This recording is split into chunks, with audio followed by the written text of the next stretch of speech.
I got the soundtrack to that movie, and Purple Haze was on the soundtrack, and I was really liking that song, but still mainly punk's still the main thing. But what I'd been thinking about was that I wanted a Fender Stratocaster. And one day I walk into the guitar lesson, and there's a Fender Stratocaster sitting there. He says, I want you to try out this guitar. Let me know what you think of it at the end of the lesson. And so I played that for the whole lesson. And after the lesson, he asked me what I thought of it. And I said, I love it. It's incredible. And he said, well, it's yours. You really? Yeah.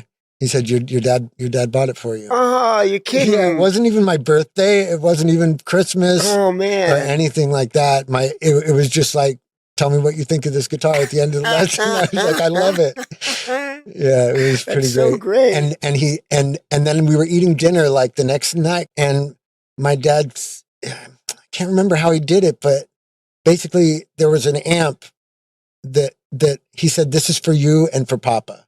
That's my grandfather. Yeah. And he said, and it was this nice Roland amp, and the amp had distortion in it. So even though I didn't have a distortion pedal yet, like this amp, he said I wasn't allowed to take it back to LA with me, but that was my amp for when I was in Florida. Yeah. And it had distortion. So that was the first time I had this Strat that I was happy just with the electric guitar. I didn't even care if I had an amp, you know. And then did you know about amps and like their